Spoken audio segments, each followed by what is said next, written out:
Amados hermanos, ¿qué es lo mejor?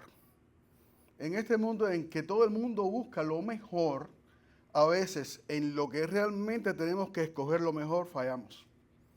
Hay mucha gente errada, hay mucha gente equivocada, porque está escogiendo muy mal aquello que debería escoger requete bien.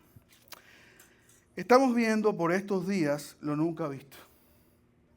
No sé si usted está al tanto de las noticias. Que tal vez ustedes dirán, pero eso no es nuevo. Bueno, no es nuevo, pero tampoco ha sido nunca tan publicitado o tan publicado o visto como en los últimos tiempos. Y forma parte de lo que está pasando y lo que tiene que pasar en los últimos tiempos. La autoridad reconocida hasta hoy está siendo desafiada. Estoy hablando de la política, estoy hablando del mundo, estoy hablando del control que se ejerce sobre la tierra por los hombres. Como dicen algunos, hay un nuevo sheriff en la ciudad y algunos no están dispuestos a aceptarlo. ¿Qué irá a pasar? No lo sé. Nadie lo sabe, solamente Dios. No lo sabemos. Pero lo que sí tenemos que saber es que hay una sola autoridad establecida por Dios y lo mejor es someterse a ella. Hay una sola autoridad establecida por Dios y lo mejor es someternos a ella. Por eso afirmamos en esta hora que debemos someternos solamente a la autoridad de Jesús. Debemos someternos solamente a la autoridad de Jesús. ¿Por qué? ¿Por qué debemos someternos solamente, únicamente, exclusivamente a la autoridad de Jesús? Les invito a buscar el Evangelio según Marcos, capítulo 12, el que continúa hoy, versículo 35 al 44, para entender por qué debemos someternos solamente a la autoridad de Jesús. Evangelio de Marcos, capítulo número 12, 35 al 44.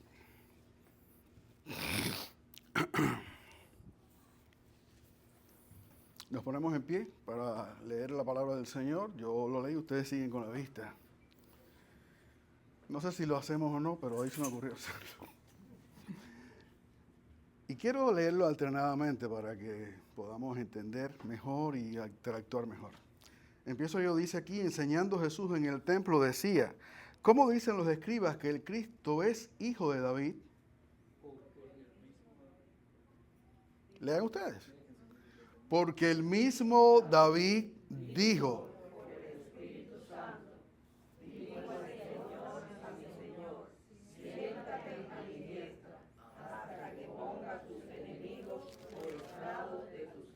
David mismo le llama Señor. ¿Cómo pues es su hijo? Y gran multitud del pueblo le oía de buena gana. Y les decía en su doctrina, guardaos de los escribas que gustan de andar con largas ropas y aman las salutaciones en las plazas. Y las primeras sillas en las sinagogas y los primeros asientos en las cenas.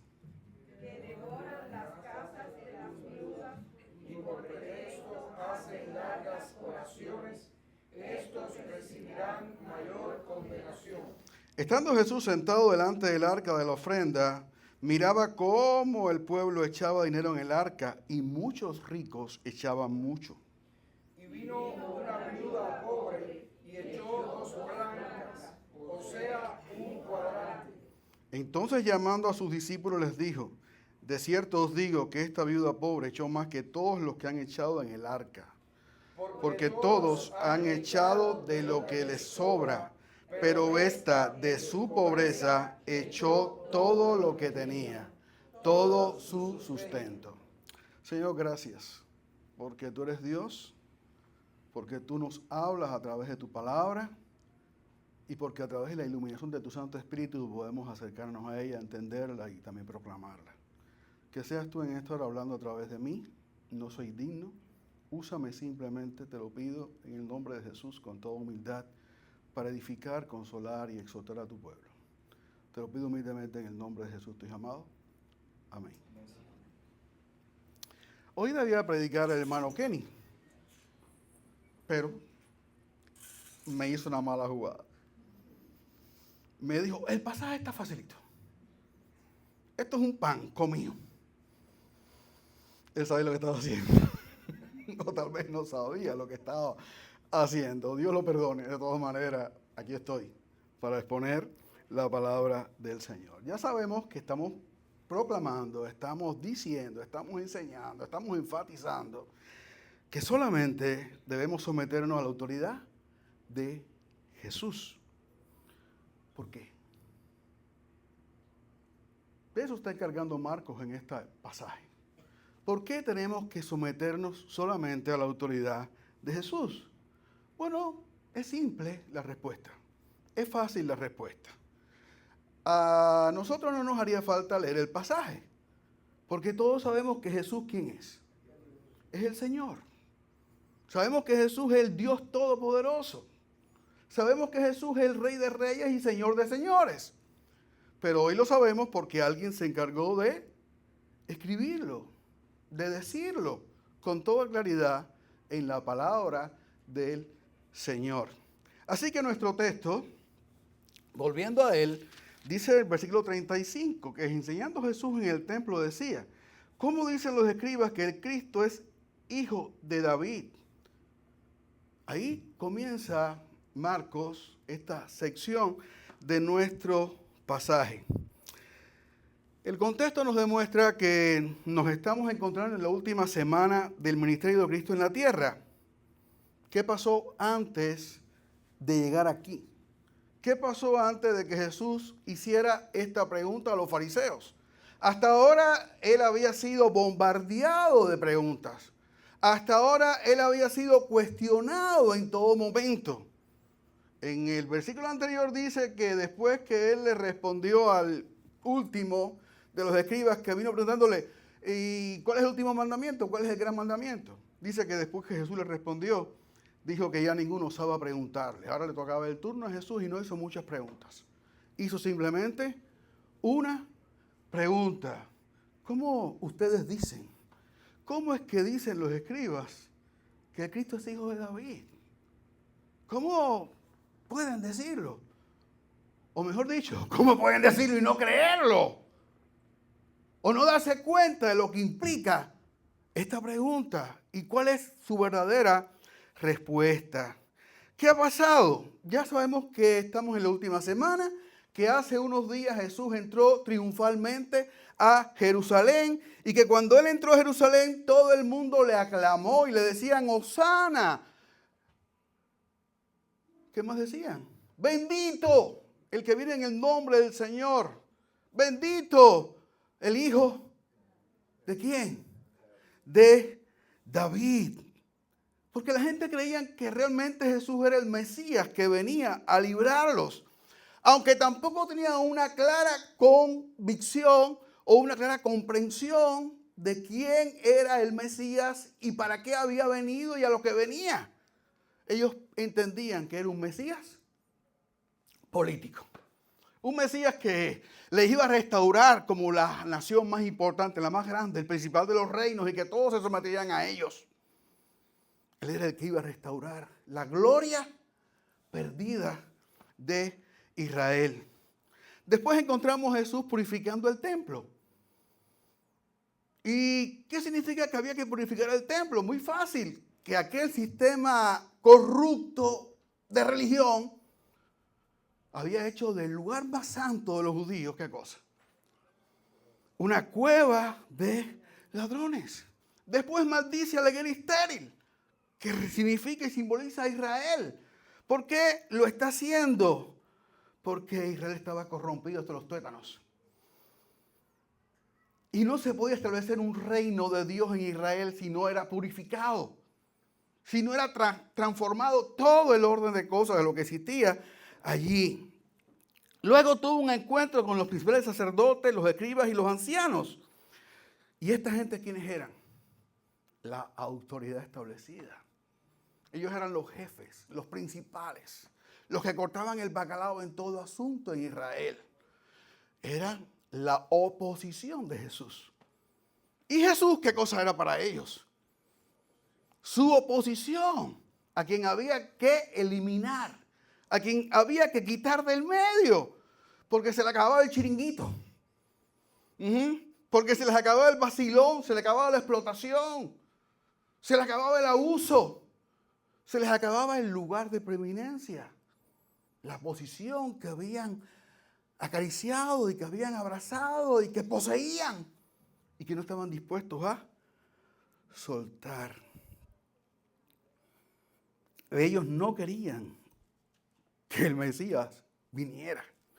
Ellos no querían que el Mesías estableciera realmente el reino de Dios sobre la tierra. Y entonces se cumplió la profecía. Los edificadores desecharon la principal piedra del ángulo. Y se mostró quiénes eran los enemigos del plan de Dios. Quiénes eran los enemigos de Dios y de su siervo. Además, Jesús estaba dejando claro que el establecimiento de su reino se llevaba a cabo por medio de su propia muerte. Cuando fue desechada la principal piedra, la roca angular. Esto no era lo que el pueblo esperaba. Por eso una y otra vez le provocaban con el fin de que estableciera su reino por otros caminos. Por ejemplo, los fariseos y los herodianos se acercaron a Jesús para tentarle con la cuestión del tributo a César. ¿De quién es esta moneda? Y Jesús fácilmente dijo: dad a César lo que es de César y a Dios lo que es de Dios. Después, otra controversia con los saduceos. Llegaron con la intención de ridiculizarlo acerca de la resurrección. La mujer esta que se ha casado con toda esta gente, en la resurrección, ¿de quién va a ser la mujer? Y Jesús simplemente le respondió que en la plenitud del reino tendría lugar en la resurrección, no, de otra manera. Que allí todo sería diferente, sería distinto, no sería mujer de ningunos. Esto tenía que ser así porque el cumplimiento definitivo de las promesas hechas a Abraham y sus hijos necesitaba un nuevo orden de cosas. La pregunta del escriba sobre cuál era el primer mandamiento de todos, que es lo último que tenemos y lo que antecede a nuestro texto, sirvió para que el Señor explicara que el amor a Dios y el prójimo son los principales por los que se rige su reino, ahora y en la eternidad. Tenemos que amar a Dios, pero tenemos que amar también a ¿quién? A nuestro prójimo. Porque si tú no amas a tu prójimo, no amas a Dios. Y no puedes amar a Dios y desechar o aborrecer a tu prójimo. Es la norma del reino. Amar a Dios y a tu prójimo como a quién, como a ti mismo. Pero aún faltaban por definir cuestiones. ¿Qué cuestiones? ¿Quién es el Cristo? ¿Y cuál es su programa para el establecimiento de su reino? Estas son las preguntas que el evangelista se dispone a tratar a continuación. Como dicen los escribas que el Cristo es hijo de David. Es la pregunta de Jesús. ¿Cómo dicen los escribas que el Cristo es hijo de David? En esta ocasión fue el Señor quien hizo, como dije anteriormente, esta pregunta. Su intención no era crear problemas a sus oponentes judíos, sino que quería enfrentarlos con una cuestión que les daría la clave para entender las profecías mesiánicas y a la persona del Mesías. Los términos Cristo y Mesías son las palabras griegas y hebreas que quieren decir ¿qué cosa?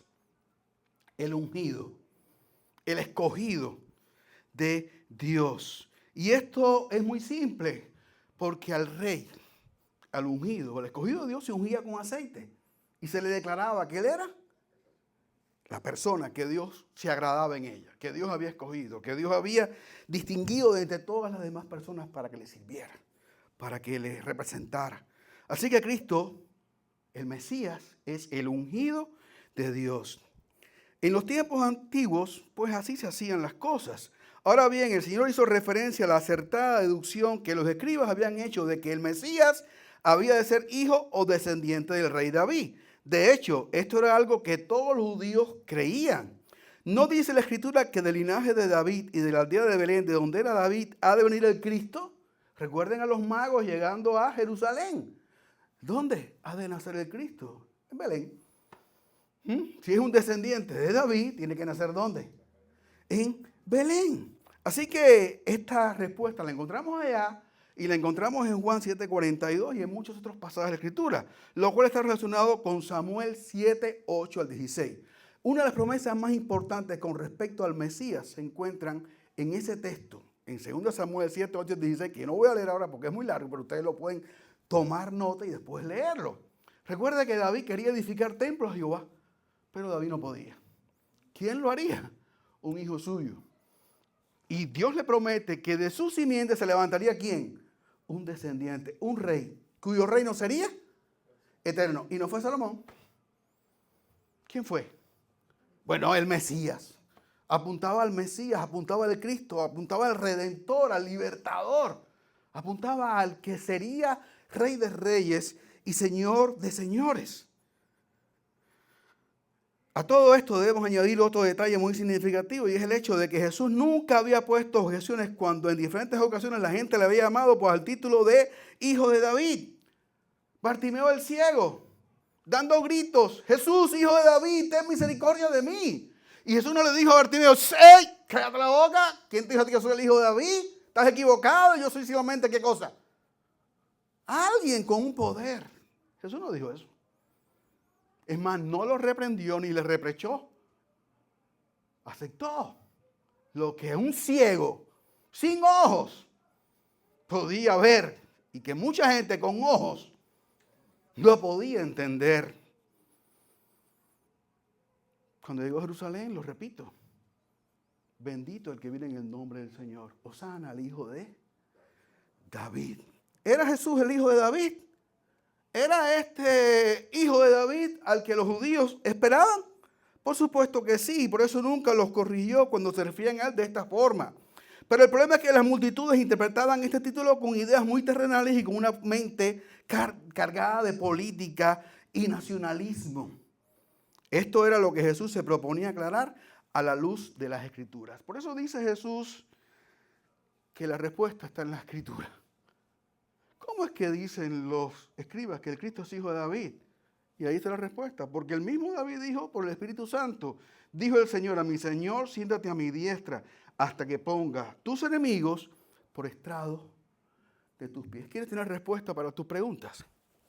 ¿Quieres resolver los problemas espirituales, materiales, personales, familiares que tú tienes? ¿A dónde tienes que ir? A las Escrituras. Tal vez no entiendas mucho. Ellas te van a hacer entender. Y si eres sincero y buscas con fe y te encomiendas al Espíritu Santo para que te abra los ojos y la mente, vas a llegar a entender. Porque ella es recta, es justa, es sabia. Porque es luz, porque es lámpara, porque es lumbrera. Porque está dada para eso. Para que aún aquel que sea torpe no se salga del camino, no se pierda. Pueda conocer, pueda entender, pueda edificarse, pueda llegar a ser sabio. ¿Cuál es la sabiduría? ¿El principio cuál es? El temor del Señor. Acércate a la Escritura y que Dios te hable, y que Dios te guíe, y que Dios te enseñe. Así que Jesús tiene la respuesta. Ahí dijo David, dijo el Señor a mi Señor: siéntate a mi diestra hasta que ponga a tus enemigos por estrado de tus pies. Este pasaje es maravilloso. Quiero que sepan que este texto del Salmo 110:1 es el texto que más se usa en el Nuevo Testamento para referirse a Jesús como el Mesías. Se usa en diferentes lugares para siempre defender la misma idea. Es Jesús el Mesías. Es Jesús el descendiente de David, no hijo directo, sino descendiente de David, pero al mismo tiempo, ¿quién es? El Señor de David. Así que el mismo David dijo por el Espíritu Santo. ¿Lo inventó David? Estaba un día muy contento, dándose unos tragos, y de buena primera exclamó, dijo el Señor a mi Señor. No. ¿Quién inspiró a David a decir esto? El Espíritu de Dios. ¿Miente el Espíritu de Dios? ¿Se equivoca el Espíritu de Dios? No, y Jesús lo dice. Dijo el Señor a mi Señor, por el Espíritu de Dios. David dijo esto. Así que Jehová dijo a mi Señor: siéntate a mi diestra. ¿Quién hace la invitación de sentarse? ¿Quién hace la invitación de venir a mi diestra? Jehová. ¿Cuál era el Dios de David? Jehová. ¿Quién le dijo a David? Dijo el Señor a mi Señor, Jehová. ¿Quién hace la invitación a este Señor para que se siente a mi diestra? ¿Quién la hace? Jehová, el Dios de Israel. ¿A quién se dirige la invitación? ¿A David? No, al Señor de David, a mi Señor. Para empezar, en el Salmo está claro que quien hace la invitación era Jehová, y el Señor Jesucristo confirmó lo que por otro lado era evidente, que a quien se invitaba a sentarse en el trono era el Mesías, el enviado, el ungido, el escogido por Dios para salvar a su pueblo. Ahora bien, como ya hemos dicho, este Mesías había de ser un hijo de David, y es aquí donde surge la pregunta de Jesús: ¿cómo David le llama Señor si es su hijo? Yo no llamo a Marco mi Señor, él es mi hijo. José Luis, a pesar de que Huicho, desconocidamente José Luis también, sea el pastor de la iglesia, no le dice que tú eres mi Señor, tú eres mi hijo. Aquí, en esta zona, y en cuestiones espirituales se podrá decir pastor, pero normalmente él es tu hijo. Tú no le vas a decir Señor, eso no lo hace nadie, ni hoy ni antes. Entonces, ¿cómo es que David lo hace? Muy simple. Tenemos que recordar esto.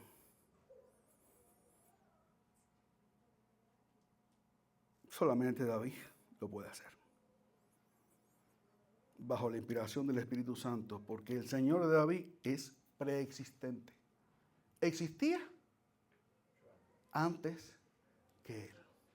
Recuerde Juan 1:1. En el principio era el verbo, y el verbo era con Dios, y el verbo era Dios. Y dice el 14, más abajo dice, y aquel verbo fue hecho carne y habitó entre nosotros, y vimos su gloria, gloria como el unigénito del Padre, lleno de gracia y de verdad.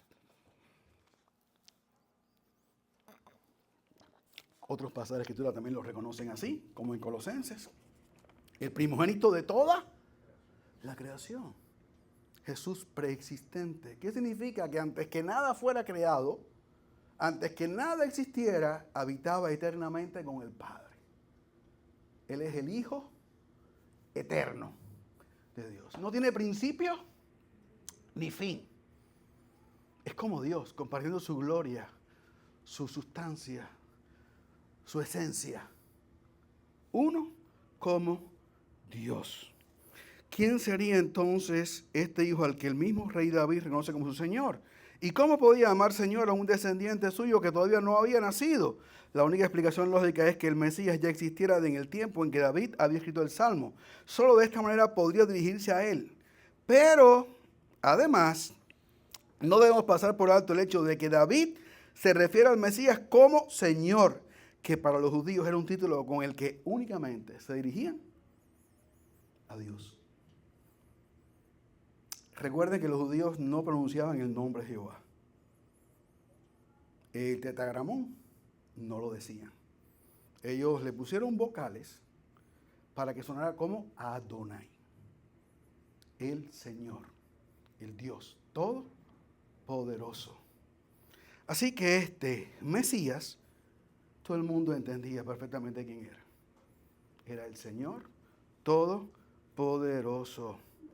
Para ellos la preocupación principal consistía en establecer la genealogía de David, pero nunca se habían detenido a pensar sobre el carácter trascendente del Mesías, y ese era el problema que tenían los escribas. Por el contrario, Jesús quiere que recapaciten sobre el hecho de que el mismo David había reconocido que su hijo tendría una dignidad mucho mayor que la suya.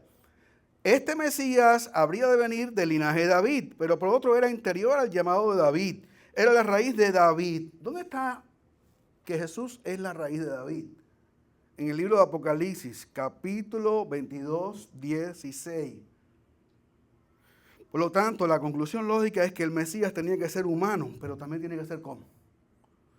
Divino. 100% hombre y 100% Dios. Como hijo de David sería humano, como señor de David sería divino. Y esta era la verdad que los escribas no habían llegado a comprender. Y nadie de los judíos había llegado a comprender, porque el Mesías de ellos, ¿quién era? un hombre, simplemente un hombre que restablecería el reino a Israel, pero que ellos de ninguna manera comprendían que era quién, el propio Dios hecho carne, el Hijo eterno de Dios. ¿Qué dijo Abraham antes que Abraham fuese? Yo soy. Y lo mismo le ocurrió cuando con toda claridad afirmó su filiación divina. Por esto los judíos aún más procuraban matarle, porque no solo quebrantaba el día de reposo, sino que también decía que Dios era su propio Padre, haciéndose igual a Dios, como lo encontramos en Juan 5, 18. Le respondieron los judíos diciendo, por buena obra no te apedreamos, sino por la blasfemia, porque tú siendo hombre te haces Dios. ¿Entendemos lo que significa todo esto? Jesús nunca rehusó ser el Mesías, nunca rehusó ser el Hijo de David, nunca rehusó ser llamado el Cristo, nunca rehusó ser Dios. Por causa de las ambiciones humanas y materiales de los judíos, muchas veces prefirió ¿qué cosa? Obviarlo o posponerlo para más adelante. Pero tampoco ahorcó a nadie porque le dijera el Hijo de David, el Cristo. A la vista de todo esto podemos concluir que en este salmo Dios Padre se estaba dirigiendo a Dios Hijo, concediéndole la honrosa posición a su diestra. Y aquí encontramos cuál era el programa para el establecimiento del reino de Dios. Siéntate a mi diestra. ¿Qué significa siéntate a mi diestra? ¿A quién se le da el lugar prominente? A la diestra de Dios. ¿A quién se le da? Solamente a alguien que se lo merece. Solamente a aquel que es digno de ocupar ese lugar. ¿Y por qué Jesús es digno de ocupar el lugar en la diestra de Dios? Porque se hizo hombre. Vino a este mundo. Cargó con nuestros pecados. Murió en la cruz. Fue sepultado. Resucitó al tercer día. Después de haber completado la obra del Padre, una obra perfecta y completa para satisfacer la ira de Dios y para satisfacer también la necesidad del pecador, y habiendo acabado esta obra, ¿qué hizo? Fue y se sentó a la diestra del Padre en las alturas. Y dice la Biblia que lo volveremos a ver venir a establecer ¿qué cosa? Su reino. Por lo tanto, ahora, ¿qué hace Jesús? Lo que dice el texto. Un tiempo de gracia donde Dios está poniendo por debajo de los pies ¿a quién? A los enemigos de Cristo. Los pone por estrado de sus pies. En tiempo en que destruye a los enemigos y tiempo también en que todos los que creen y proceden al arrepentimiento y la fe son salvados. Pero esto no va a ser eternamente así. Un día Jesucristo volverá a establecer juicio y justicia en la tierra y se acabarán las oportunidades. Y todo el que se opone, y todo el que le resiste, y todo el que desafía, dice la Biblia, que será condenado, que será destruido, que será echado ¿a dónde? Al lago de fuego y de azufre que arde por los siglos de los siglos. Este Mesías, este Jesús, que hablaba con ellos, es el que unos días después ellos iban a crucificar, el que ellos iban a matar, el que ellos iban a exhibir públicamente en la cruz, pensando que se despojarían de él. Pero no, se levantó el tercer día y volverá a humillar, a establecer el reino de Dios. Este mismo Cristo que vino humilde, manso, débil,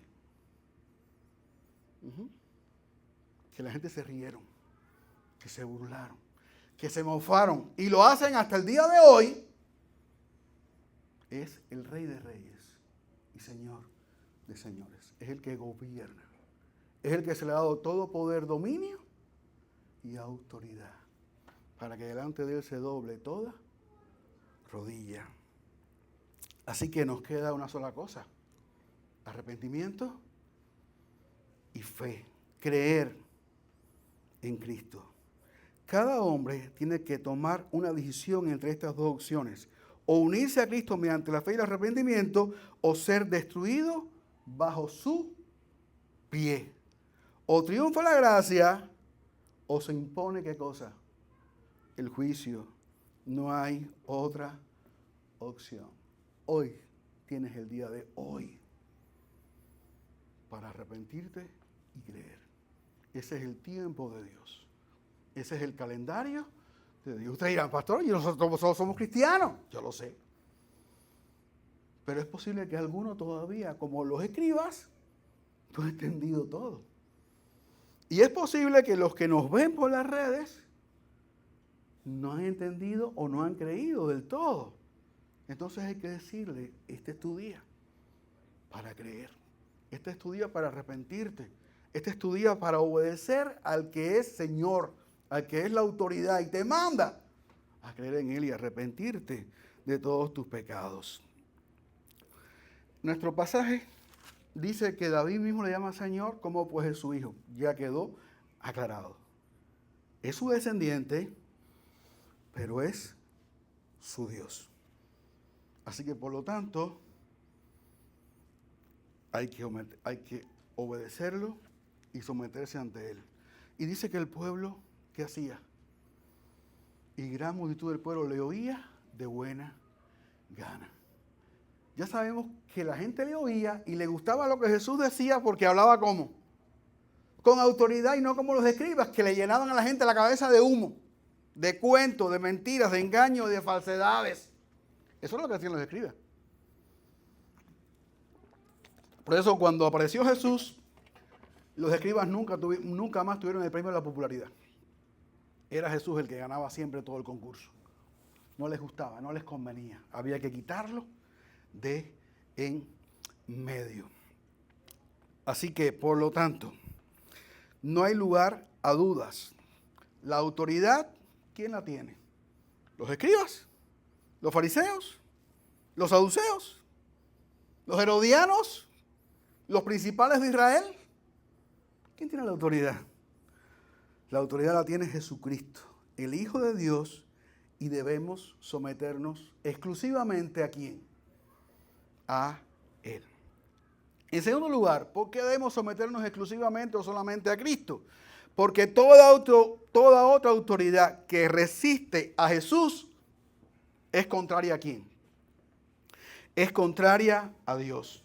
Dice el versículo 38 al 40. Y les decía en su doctrina, guardaos de los escribas que gustan de andar con largas ropas y aman las salutaciones en las plazas y las primeras sillas en las sinagogas y los primeros asientos en las cenas, que devoran las casas de las viudas y por pretexto hacen largas oraciones.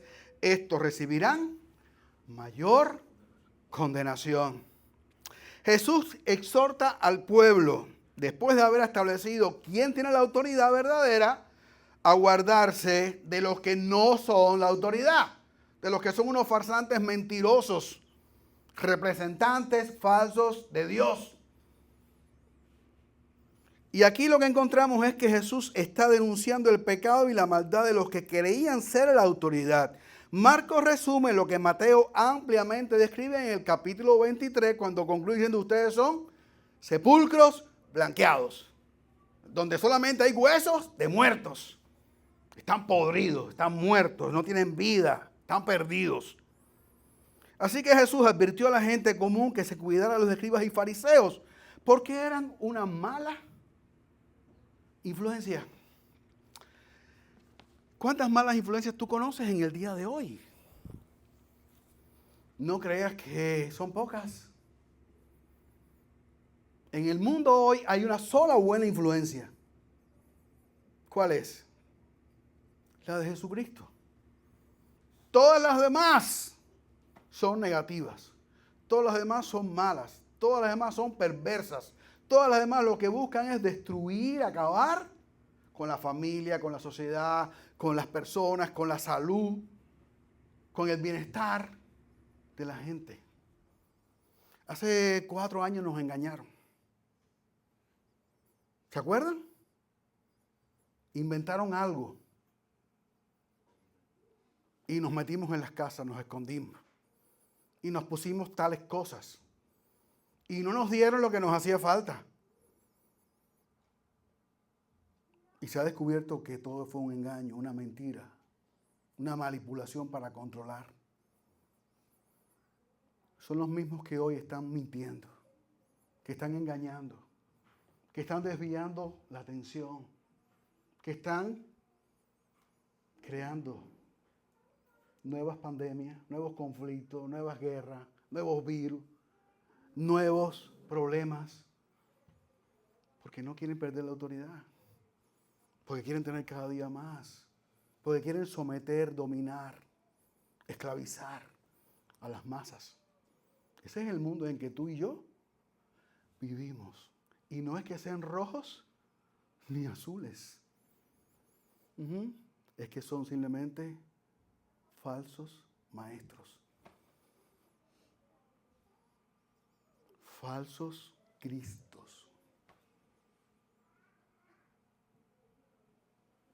Enviados del diablo.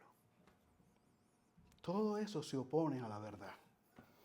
Todo eso se opone a la palabra de Dios. Todo eso se opone al mensaje de la iglesia, de la verdadera iglesia de Dios, la que se esfuerza por predicar cada domingo el evangelio de Jesucristo. No la que se esfuerza en darte garantías de éxito en negocios, en la economía, en la familia, en el sexo y en todo lo demás que por ahí te venden y te promocionan. No, no estamos aquí para eso. Estamos aquí para exponer a Cristo y a este crucificado. Él es la solución para tu problema. Tu problema no es que no tienes dinero. Tu problema no es que no tengas salud. Tu problema no es que te van mal en los negocios o que tienes problemas matrimoniales o con tus hijos. Tu problema se llama ¿cómo? Pecado. Y el que lo puede resolver no son fórmulas. Es la sangre de Cristo. El que lo puede resolver es la fe y el arrepentimiento. Es humillarte, es postrarte, reconocer tu maldad, tu pecado y venir, ponerte a cuentas con Dios y reconocer que tú eres malo y que Dios es santo y que Cristo es la solución y abrirle tu corazón y darle cabida y lugar en tu vida para que Él sea el Señor, el que controle, el que guíe tus pasos. Eso es lo que tienes que hacer. Así que estos escribas que son unos caraguantes, unos mentirosos, unos farsantes, en nuestro texto los vemos tratando de llamar la atención. Dice Jesús, guárdense porque gustan de andar ¿con qué?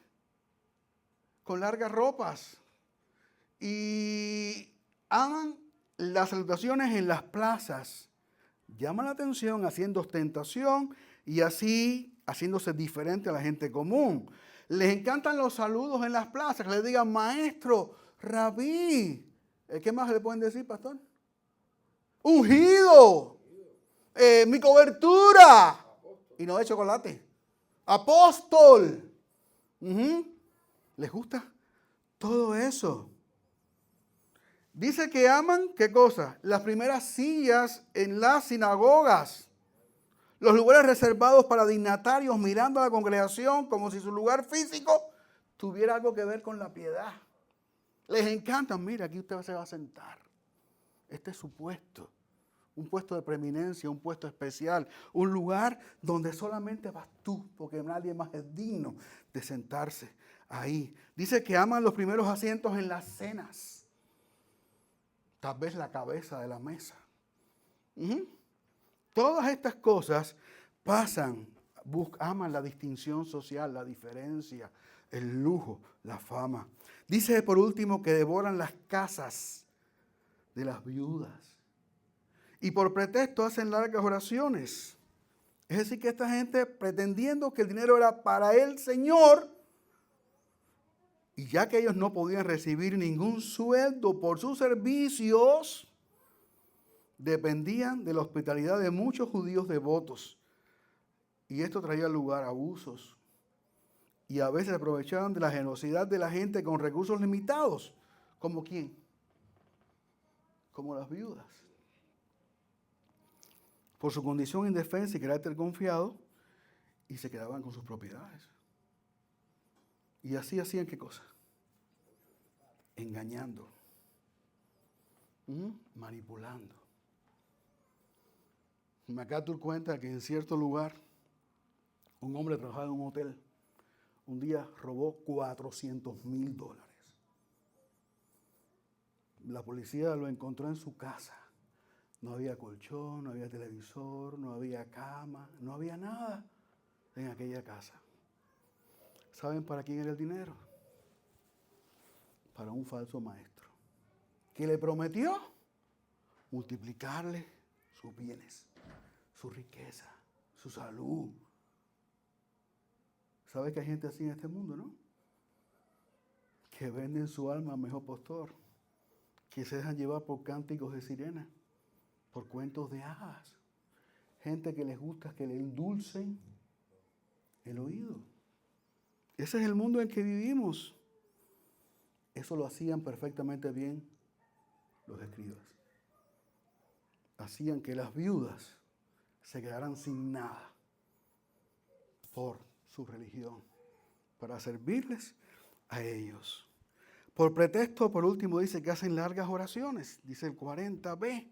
Con estas palabras el Señor dio a entender que eran hipócritas. Les encantaban las trompetas y los sonidos en las plazas. Eran hipócritas. Y en esta preparación del sermón, leí en algún lugar que alguien dijo que las personas que están más lejos de Dios son las que más largo oran. Porque las que están más cerca, pequeños fragmentos. ¿Quiénes eran los escribas? Hacían largas oraciones porque ellos no servían a Dios. Ellos usaban a Dios para sacar provecho propio para su bolsillo. Esto es lo que van a recibir, dice el Señor, mayor condenación.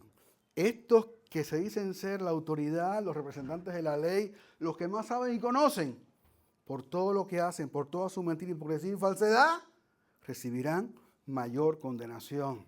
Por eso debemos prestar atención a las palabras de advertencia de Jesús y obedecerlas. Si eres uno de estos farsantes, apártate. Y si estás bajo la influencia de este tipo de autoridad, salte debajo de ella ahora mismo y ven a los pies de Jesucristo, que es el que en efecto nos liberta de la mentira y de la falsedad. Si el Hijo os hace libres, seréis verdaderamente libres. Pero para eso tienes que conocer la verdad. Y la verdad, ¿qué hará? Los hará libres. Y en tercer lugar, ¿por qué debemos someternos a Jesús como la única autoridad? Porque seguir o someterse a otra autoridad esclaviza y daña a la gente. Y aquí este es el pasaje más difícil de todo esto. Y me ve tomando agua porque es difícil. Amados hermanos, tal vez alguien pensó, el pastor Henry va a hablar de dinero. Mejor dicho, el pastor Kenny, me tocaba a mí, va a hablar de dinero. Y entonces va a motivar a la gente a dar más. Porque este pasaje está muy bueno para eso. ¿Entiendes? Y él va a convencerlos para que nuestra iglesia pueda cumplir sus proyectos y establecer 1000 iglesias más y comprarse un templo con la palabra que va a decir a través de esta porción de la Escritura. Y lamento decirles que no voy a decir nada de eso. Este texto no está puesto aquí para animar a nadie a dar nada. Este texto está puesto aquí para poner un ejemplo triste de lo que la influencia negativa de los escribas lograba en la sociedad de Israel. Así que estando Jesús sentado delante del arca de la ofrenda, miraba cómo el pueblo echaba dinero en el arca y muchos ricos echaban mucho. Y vino una viuda pobre y echó 2 blancas, o sea, un cuadrante. Esto era el salario de un día. Dice que la viuda era, ¿qué cosa? Viuda. ¿Qué significa una mujer viuda? Que perdió su marido, que la fuente de su sustento, el que trabajaba para ella, el que traía comida a la casa, se murió. Era una pobre, miserable, sucia tal vez, porque no tenía jabón, ni lavadora, ni nada de eso. Viuda.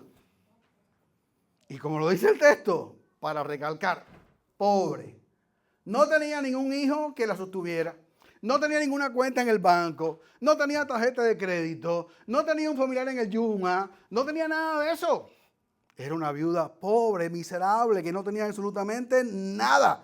Solamente 2 blancas, o sea, un cuadrante.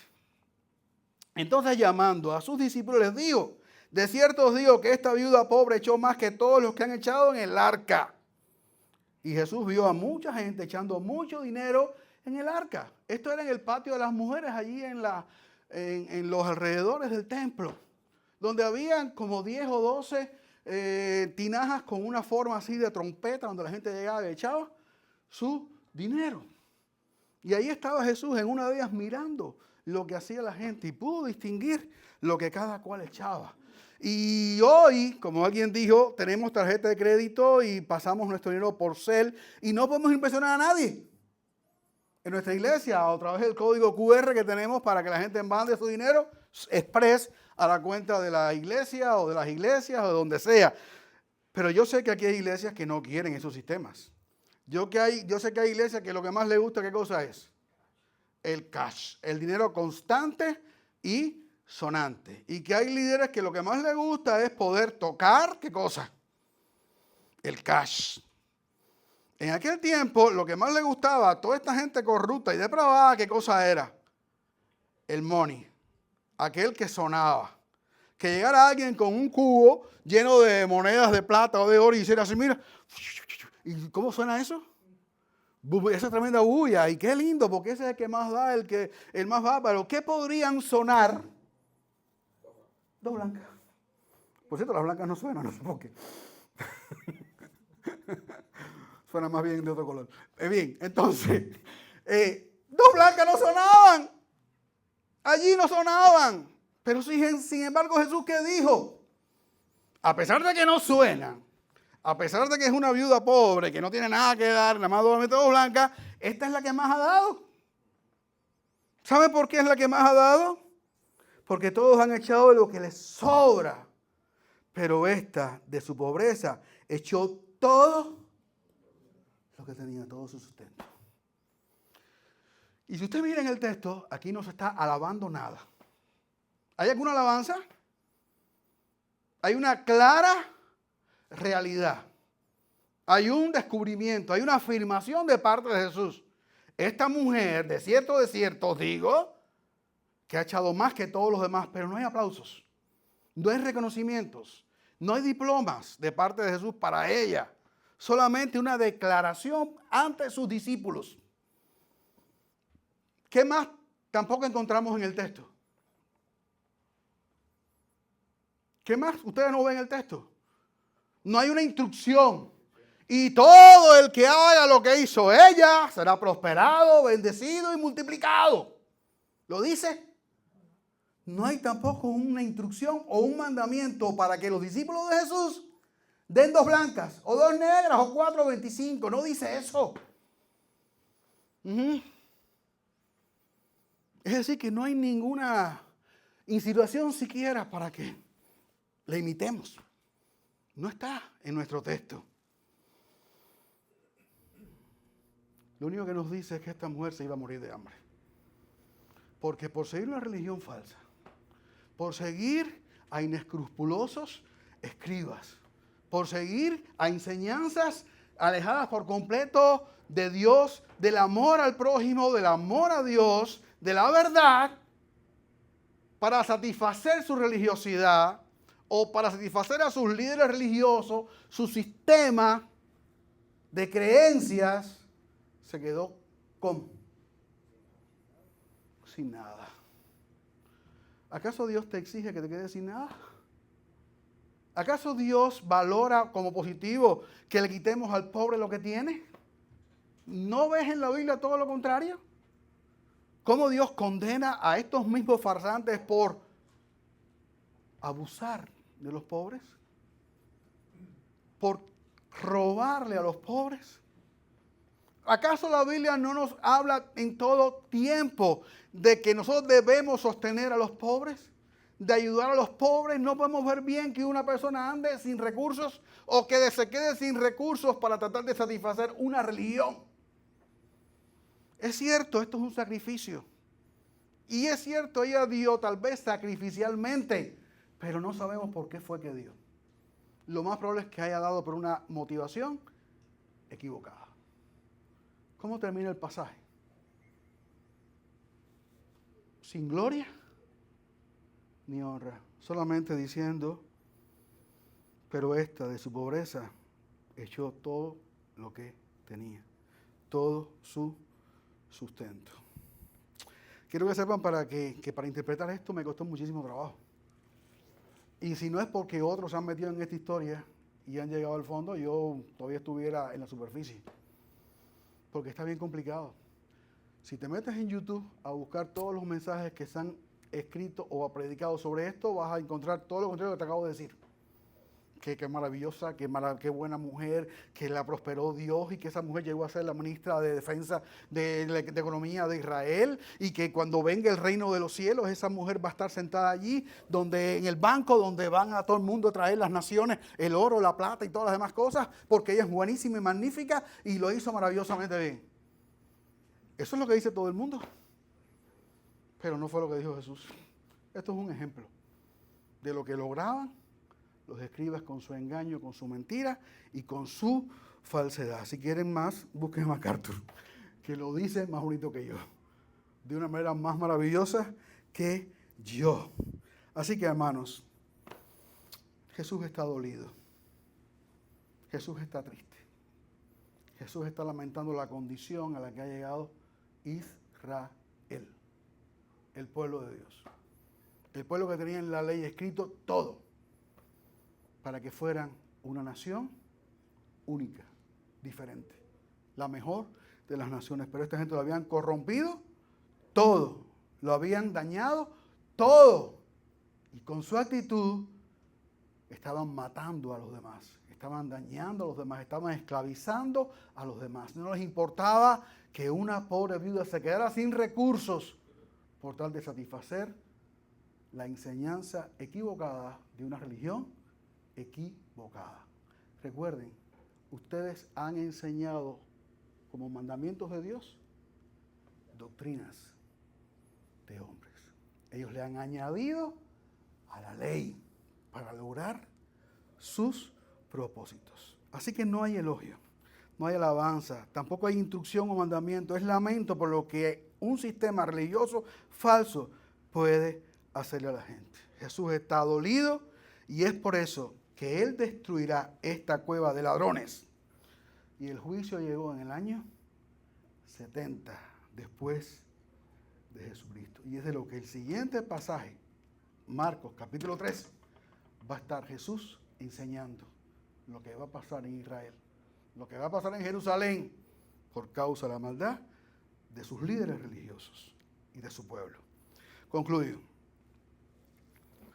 Dice el Salmo número 2.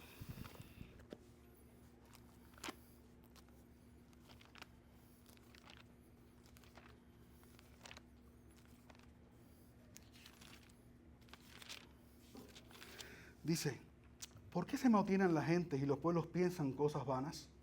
Se levantarán los reyes de la tierra y los príncipes consultarán unidos contra Jehová y contra su ungido, diciendo, rompamos sus ligaduras y echemos nosotros sus cuerdas. El que mora en los cielos se reirá, el Señor se burlará de ellos, luego hablará a ellos en su furor y los turbará con su ira. Pero yo he puesto mi rey sobre Sión, mi santo monte. Yo publicaré el decreto, Jehová me ha dicho, mi hijo eres tú, yo te engendré hoy. Pídeme y te daré por herencia las naciones y como posesión tuya los confines de la tierra. Los quebrantarás con vara de hierro, como vasija de alfarero los desmenuzarás. Ahora pues, oh reyes, sed prudentes, admitid amonestación, jueces de la tierra, servid a Jehová con temor y alegraos con temblor. Honrad al Hijo para que no se enoje y perezcáis en el camino, pues se inflama de pronto su ira. Bienaventurados todos los que en Él confían.